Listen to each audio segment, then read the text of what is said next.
Good morning students. आज संस्कृत विषय को लेकर उसके प्रारंभिक ज्ञान को हम यहाँ पर डिस्कस करेंगे। श्री शांतिनाथ दिगंबर जैन उच्च माध्यमिक विद्यालय बागीदरा की ऑनलाइन प्लेटफॉर्म पर मैं कुंतेश कुमार जोशी आप सबका हार्दिक स्वागत अभिनंदन करता हूँ।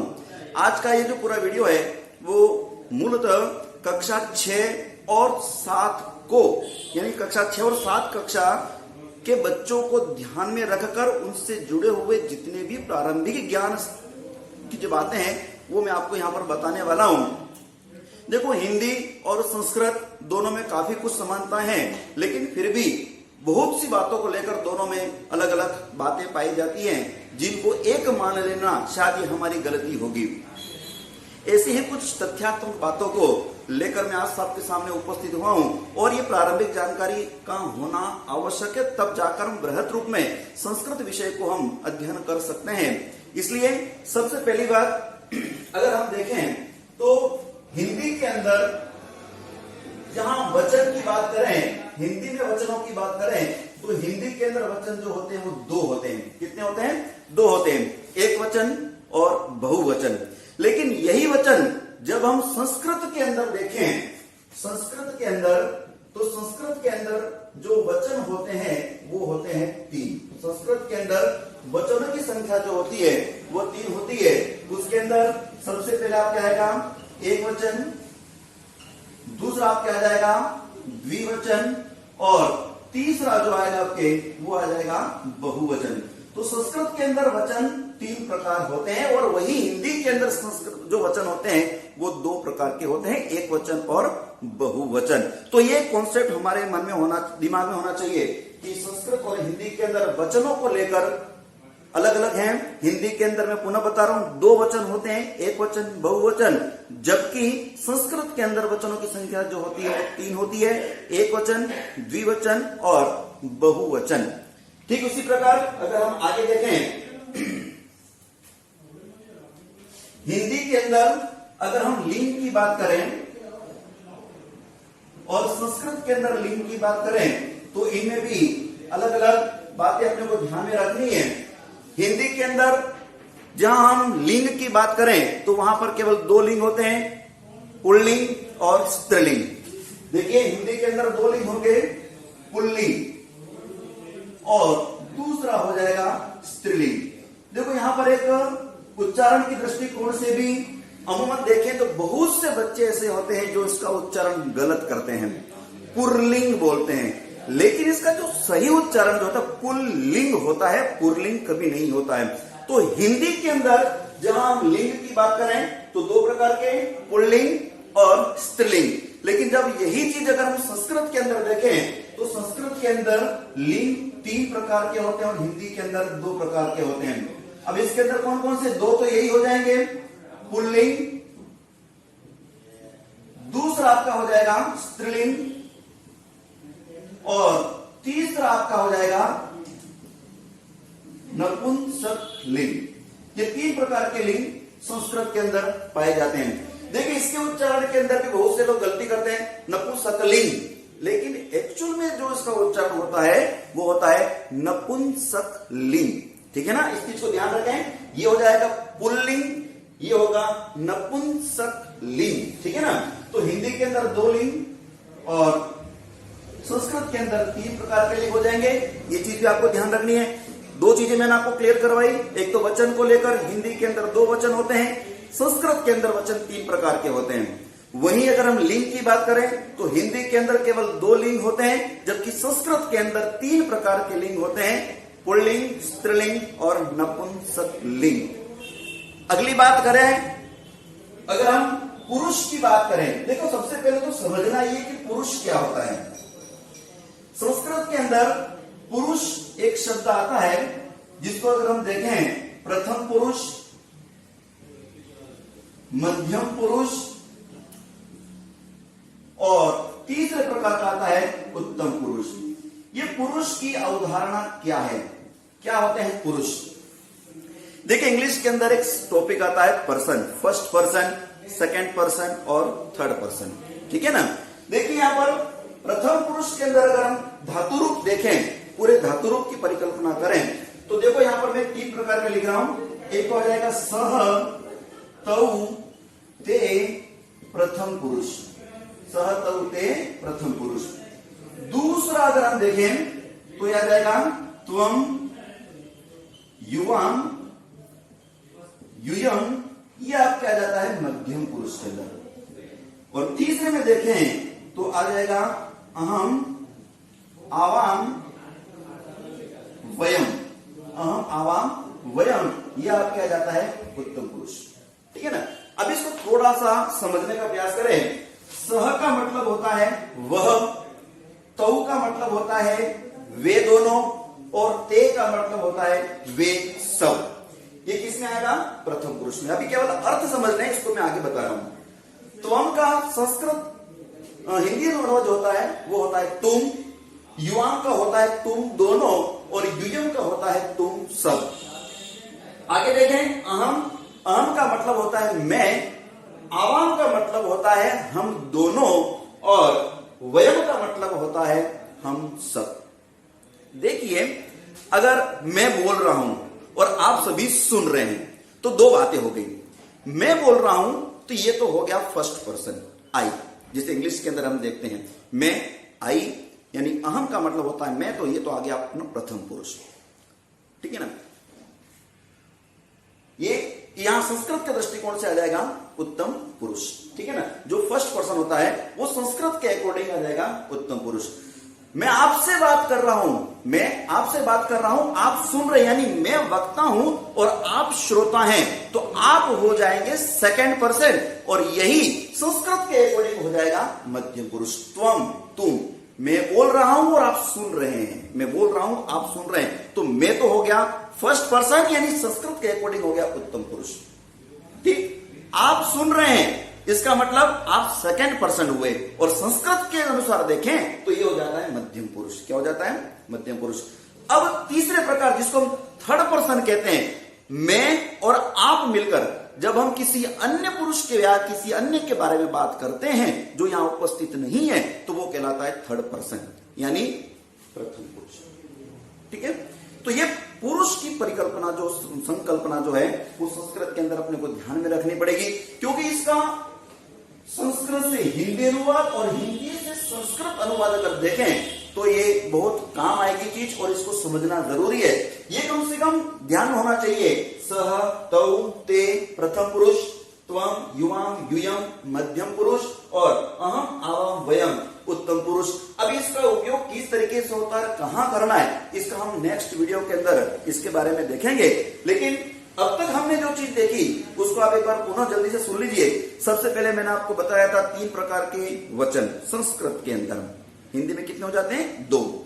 वहीं अगर हम लिंग की बात करें तो हिंदी के अंदर लिंग होता है 2, और संस्कृत के अंदर लिंग की हो जाए 3, पुल्लिंग, स्त्रीलिंग और नपुंसकलिंग। ठीक है ना। पुरुष की बात करें, यहां पर पर्सन की बात करें, तो संस्कृत के अंदर ये प्रकार के पुरुष, प्रथम पुरुष, मध्यम पुरुष, उत्तम पुरुष। तो प्रथम पुरुष में कौन कौन से आ जाएंगे? सह तौ ते। मध्यम पुरुष में आ जाएंगे त्वम युवाम यूयम, और उत्तम पुरुष के अंदर अहम आवाम वयम। ये इतना यहां तक का कॉन्सेप्ट आप सबके क्लियर होना चाहिए। ठीक है। अब मैं इसके बारे में और आगे डिटेल आपको बता दूं। आइए हम कुछ शब्द रूप के बारे में देख लेते हैं। देखिए मैंने यहां पर कुछ शब्द लिखे हैं, राम, रमा, नदी, पितृ, गुरु और वधु। देखिए यहां पर कुछ शब्द आएंगे जैसे अकारांत। दूसरा शब्द आपके पास में आएगा आकारांत। तो ये अकारांत क्या होता है, अकारांत क्या होता है, ऋकारांत क्या होता है, इकारांत क्या होता है, उकारांत क्या होता है, इस चीज को अपने को समझना है कि ये किस प्रकार से कहे जाते हैं। देखिए यहां पर अगर हम सबसे पहले देखें राम, अब यहां पर म की ध्वनि कौन सी है, कि म में कौन सी ध्वनि मिली हुई है, तो जिस किसी शब्द के अंत में जो ध्वनि होती है वही उसका रूप कहलाता है। जैसे यहां पर राम, म शब्द के अंदर अ की ध्वनि है, इस दृष्टिकोण से ये क्या कहलाएगा, अकारांत। क्या कहलाएगा, अकारांत। ठीक है ना। अब यहां पर दूसरा शब्द जो है वो है आ, रमा शब्द कौन सा है? रमा शब्द है। तो रमा शब्द के अंदर मां कौन सी ध्वनि निकल रही है? आ की ध्वनि निकल रही है। तो यहां पर हो जाएगा आकारान। क्या हो जाएगा? आकारान। रमा आकारान। यहां पर नदी शब्द है। अब द के अंदर ध्वनि कौन सी है? ई की ध्वनि है। तो यहां पर इसका रूप क्या हो जाएगा? इकारान। क्या हो जाएगा? इकारान। ठीक है ना। अब यहां पर पितृ, अब इस त्र के अंदर सामान्य तौर पर री की ध्वनि है, तो री से स्टार्ट करेंगे इसको, ये हो जाएगा रिकारान। क्या हो जाएगा? रिकारान। यहां पर आएगा गुरु उकारान, वधु उकारान। तो जिस किसी शब्द के अंत की ध्वनि जो होगी उसी आधार पर हम कहेंगे अ है तो अकारान, आ है तो आकारान, ठीक है ना, ई है तो इकारान, उ है तो उकारान। तो कहीं अपने को कंफ्यूज नहीं होना कि अकारांत क्या है, आकारांत क्या है, इकारांत क्या है। ये प्रारंभिक ज्ञान के अंतर्गत आता है और कम से कम कक्षा 6 और 7 के बच्चों को इसकी जानकारी होनी आवश्यक है। ठीक है ना। तो अब शब्द के बारे में आपको समझ में आ गया होगा कि ये अकारांत क्या है, आकारांत क्या है। ठीक है ना। यहां पर अगर मैं ये कहूं कि सीता शब्द किसके अंतर्गत आएगा, तो अब ध्यान रखिए त के अंदर कौन सी ध्वनि मिली हुई है? आ की ध्वनि मिली हुई है। तो हम इसको क्या कहेंगे? आकारान। क्या कहेंगे? आकारान। तो शब्द रूप को लेकर ये कॉन्सेप्ट आपके क्लियर हो गया होगा। आइए यहां पर मैंने लिखा है धातु रूप। क्या लिखा है? धातु। देखो हिंदी के अंदर इसको हम कहते हैं क्रिया। किसी कार्य को करना या होना पाया जाना क्रिया कहलाता है। तो हिंदी के अंदर तो होता है क्रिया, इसी को हम अंग्रेजी के अंदर क्या कहते हैं? वर्ब। ठीक है ना। अंग्रेजी के अंदर वर्ब, हिंदी के अंदर क्रिया, और संस्कृत में इसको कहते हैं धातु रूप। क्या कहते हैं? धातु रूप कहते हैं। अब यहां पर धातु रूप जो अलग अलग समय के अनुसार, अलग अलग काल के अनुसार चलते हैं। तो सामान्य तौर पर हम हिंदी के अंदर ये जानते हैं कि वर्तमान काल, भूतकाल, भविष्यत काल, हम इतना जानते हैं। लेकिन इन्हीं शब्दों को संस्कृत में अलग रूप से कहते हैं। तो किसको क्या कहते हैं इसकी बेसिक जानकारी हमको होनी आवश्यक है। देखिए सबसे पहले हम देखते हैं लट लकार। लट लकार ये संस्कृत का रूप है। तो इसी को हिंदी के अंदर क्या कहेंगे? वर्तमान काल। क्या कहेंगे?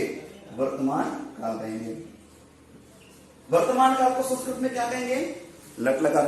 अब देख लिया कि पट धातु लट लकार, यानी पट धातु जो क्रिया है उसके वर्तमान काल के रूप लिखने हैं। आगे देखिए ऋट लकार। दूसरा शब्द कौन सा है? ऋट लकार। इसको कहते हैं भविष्यत काल। भविष्यत काल। तीसरे प्रकार का जो आता है लंग लकार, इसको कहते हैं भूतकाल। क्या कहते हैं? भूतकाल। तो तीन प्रकार हिंदी के अनुसार हो गए, वर्तमान काल, भविष्यत काल और भूतकाल। लट लकार, ऋट लकार और लंग लकार। ठीक है ना। दो इसके अंदर हमने को और देखना है। एक आपके आएगा लोट लकार। कौन सा आएगा? लोट लकार। और लोट लकार के अंदर होता है आज्ञार्थक। इसके अंदर आज्ञा है। लोट लकार का मतलब क्या होता है? आज्ञार्थक रूप में प्रयोग होता है। कि जैसे मैंने कहा कि तुम पढ़ो, तो यहां पर पढ़ो शब्द जो है वो आज्ञा के रूप में, तो वहां पढ़ो शब्द के लिए हमको कौन सा रूप चलाना होगा? लोट लकार चलाना होगा। ठीक है। इसकी विस्तृत जानकारी हम बाद में अध्ययन करेंगे, लेकिन पहले चीज बेसिक क्या है इसको आप अच्छी तरीके से समझ लीजिए। एक और प्रकार के देखना अपने को, इसका नाम है विधिलिंग लकार। विधिलिंग लकार। अब इसका प्रयोग जो होता है वो चाहिए के अर्थ में। चाहिए अर्थ में, यानी कि अगर मैं कहूं कि आपको पढ़ना चाहिए, एक तो कि तुम पढ़ते हो, ठीक, वह पढ़ता है, वह पढ़ता था, वह पढ़ेगा। ठीक है ना। तो ये सब अलग अलग काल के अनुसार है। तो अपने को ये शब्द ध्यान में होना चाहिए संस्कृत के अनुसार कि लट लकार को हिंदी में क्या कहेंगे? वर्तमान काल। ऋट लकार को हम क्या कहेंगे संस्कृत हिंदी के अंदर? भविष्यत काल। तीसरा देखें लंग लकार, इसको हम कहेंगे भूतकाल। और लोट लकार जो है इसको हम कहेंगे आज्ञार्थक, यानी आज्ञा देने के क्रम में। और तीसरे प्रकार, अंतिम प्रकार जो पांचवा प्रकार है वो हो जाएगा विधिलिंग लकार, जिसका प्रयोग होता है चाहिए के अर्थ में। तो आज एक बार जल्दी से हम रिकैप कर लेते हैं हमने क्या क्या अब तक पढ़ा। देखिए सबसे पहले हमने पढ़ा वचन के बारे में। ठीक है। दूसरा हमने पढ़ा लिंग के बारे में। पुरुष के बारे में, ठीक है। उसके बाद शब्द रूप, उसके बाद हमने पढ़ा धातु रूप, और इसके कालखंडों के अनुसार उसको संस्कृत के अंदर क्या कहते हैं, इतनी चीजें आज हमने क्लियर की, ठीक है ना। वचन हिंदी में 2, संस्कृत में 3, लिंग हिंदी में 2, संस्कृत में 3, पुरुष संस्कृत के अंदर 3 प्रकार के होते हैं, वही first person, second person, third person के अकॉर्डिंग इसको अपने को पढ़ना है। शब्द रूप के अंदर हमने पढ़ा अकारान, आकारान, इकारान, उकारान। अब उसके शब्द रूप कैसे चलते हैं ये अलग विषय है। जैसे राम शब्द अकारान पुल्लिंग, रामः, रामौ, रामः प्रथमा, रामम, रामौ, रामान द्वितीया, ये संबोधन तक चलेगा। रमा शब्द जो कि आकारांत है, उसके रूप अलग चलेंगे, रमा, रमे, रमः प्रथमा, रमाम, रमे, रमा द्वितीया, रमया, रमाभ्याम, रमाभिः तृतीया, ये सब अलग चलेंगे। उसी प्रकार इकारांत के रूप अलग चलेंगे। तो जब तक हमको इनके शब्द रूप, धातु रूप की जानकारी नहीं होगी, हम किसी भी अवस्था में संस्कृत को न तो पढ़ पाएंगे और न अच्छी तरीके से उसको समझ पाएंगे। इसलिए ये सारी चीजें आज की इस वीडियो के अंदर मैं आपके सामने रख रहा हूं, और इसको आपको समझना, जानना और इसको याद करना नितांत आवश्यक है। अब इसी क्रम में आगे की वीडियो में हम अगली बात करेंगे, अगले विषय को लेकर हम चर्चा करेंगे। तब तक बहुत बहुत धन्यवाद बंधुओं। लेकिन इस वीडियो को देखकर इससे जुड़े जो होमवर्क होंगे उनको अनिवार्यता आपको करना है। बहुत बहुत धन्यवाद।